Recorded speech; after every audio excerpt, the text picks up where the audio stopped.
वहाँ जो लोग मिल रहे हैं प्रोफेसर जुनैद हैरिस, वहाँ पे लोग आ रहे हैं सर्वे।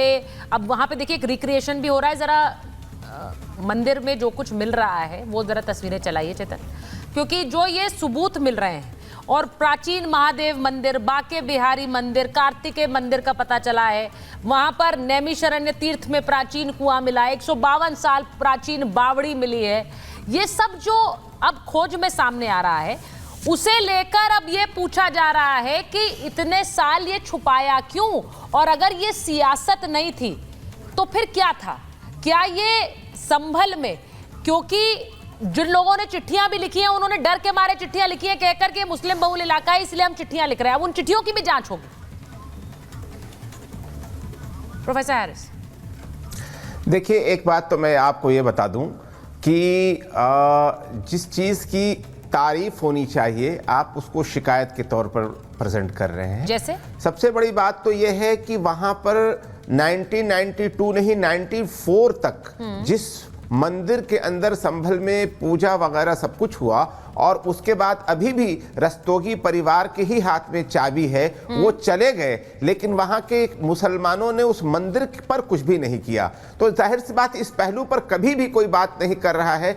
उसकी हिफाजत भी किसने की? मुसलमानों ने की। रह गई बात बावड़ियों में और इन चीजों में मिलने की, मैं बहुत क्लियरली इस बात को कहना चाह रहा हूँ कि सवाल ये पैदा होता है कि क्या कोई एक ये मिट्टी में दबाकर सुरक्षा की क्या प्रोफेसर साहब? नहीं, मैं आपको बता दूं, मिट्टी में दबा करके सुरक्षा की बात मैं नहीं करूं कि जामा मस्जिद से करीब एक मंदिर जो है जिसकी चाबी रस्तोगी परिवार के पास है। हाँ। और वो उन्होंने ही चाबी दिया, और जिसको कि बिजली चोरी के खिलाफ जो कार्रवाई हो रही थी उसके अंदर वो मंदिर मिला। मैं उसकी बात कर रहा हूं। जहां तक कुआं और बावड़ियों का संबंध है, आप जानते हैं कि खंडित मूर्तियों को कहीं फेंक दिया जाता है, कहीं अच्छी तरीके से एहतराम के साथ दबा दिया जाता है, चाहे वो गंगा में दबा दिया जाए, चाहे वो समुद्र में डाल दिया जाए, चाहे वो कुएं के अंदर डाल दिया जाए।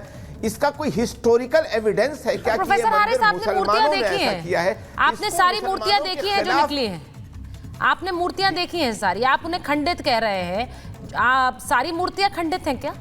आपने सारी मूर्तियां नहीं देखी हैं प्रोफेसर साहब, और जो मंदिर और बावड़ी में से निकल रहा है वो खंडित नहीं है। वो जरा पूरा देखिए प्लीज। आप इसे बहुत अच्छी तरह से एक तरफ पार लगा रहे हैं कि वो खंडित मूर्तियां हैं इसलिए उन्हें पानी में डाल दिया गया, उन्हें पीछे दबा दिया गया मिट्टी में, क्योंकि हिंदू यही करते हैं। वो खंडित है ही नहीं प्रोफेसर साहब, तो ये नैरेटिव ही गलत होता है। उसमें से एक दो खंडित हो सकती है। नहीं, मैं आपसे मैं सवाल ये कर रहा हूं आपसे, ये जरा सा बता दीजिए। हाँ। वहां पर जो मंदिर जिसे बताया जा रहा है कि एक जमाने से उसके अंदर पूजा नहीं होती है, 1994 तक आखिरी पूजा हुई है। हाँ। वो उसकी हिफाजत किसने की है? वो मंदिर अपनी देखिए, अब आप दूसरी लाइन पर जा रहे हैं। मैंने आपसे पूछा मूर्तियां खंडित है प्रोफेसर साहब, ये कहां से पता चला आपको? ये मूर्तियां खंडित हैं, ये आपने बोल दिया कि मूर्तियां खंडित है इसलिए उन्हें पानी में बहा दिया। ये कैसे पता चला आपको मूर्तियां खंडित है? मैं आपको एक बात बता रहा हूं। मैंने एक आम भावना मैंने बताई थी कि क्या भावना पे बात नहीं हो सकती है प्रोफेसर साहब। तो अगर भावना पर बात होगी तो फिर हिंदू भावना का क्या है? जो अपने मंदिरों को संरक्षित करना चाहते हैं, फिर वो भी एक भावना है। फिर उस भावना की भी हिंदू भावना ही की बात कर रहा हूँ। हाँ, मैं वही बोल रही हूँ। आपने बोला कि वो खंडित थी, बहा दी। मैं हिंदू बोलिए कंप्लीट। मैं हिंदू भावना ही की बात कर रहा हूं, और जाहिर सी बात है कि अगर मिल रही है, अगर उनको एहतराम के साथ किसी मंदिर में लगाया जा रहा है, बहुत अच्छी बात है, लगाया जाए। लेकिन क्या ऐसा मुसलमानों ने किया है? क्या इसका भी सबूत मिल रहा है क्या? देखिए, मैं एक चीज बड़ी क्लियर करना चाहती हूँ। डिबेट के दो पहलू हैं। एक तरफ ये बात है कि मंदिर और सनातन के सबूत मिल रहे हैं, तो अगर वो सबूत मिल रहे हैं तो उन सबूतों को क्या संरक्षित करना चाहिए? वहां मंदिर होना चाहिए, तीर्थ होना चाहिए। धर्मेंद्र यादव जी कह रहे हैं, समाजवादी पार्टी के प्रवक्ता हैं, वो कह रहे हैं तीर्थ बने तो उसमें किसी को क्या आपत्ति होगी? भाई वहां मंदिर भी बने, हर धर्म का हो।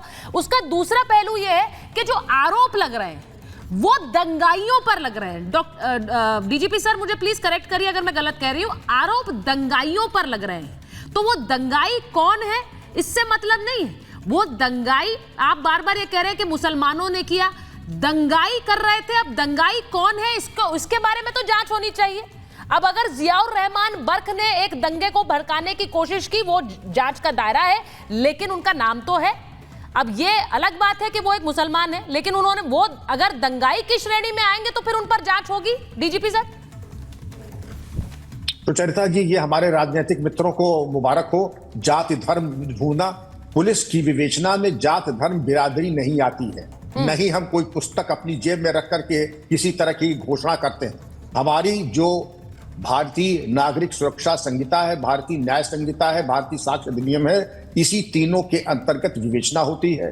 गुण दोष और साक्ष्य के आधार पर दोष निर्धारित किया जाता है, आरोप पत्र प्रस्तुत किया जाता है। न्यायालय उस साक्ष्य के आधार पर अपना फैसला देता है और वो सर्वमान्य होता है।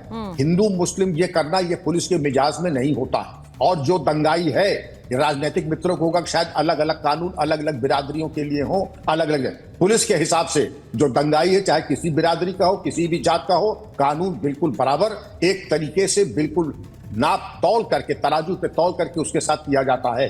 और इसमें बख्शे का भी खाना नहीं है कि अगर कोई अमुक बिरादरी का हो तो उसके लिए थोड़ा हल्का कर दिया जाए, अमुक बिरादरी का थोड़ा भारी कर दिया जाए। राजनीतिक मित्र की चाहते हैं ऐसा किया जाए, लेकिन ये होने वाला नहीं है। हाँ। और इसीलिए न्यायपालिका भी इसीलिए है कि अगर पुलिस कोई त्रुटि करती है तो न्यायपालिका उसको सुधार दे।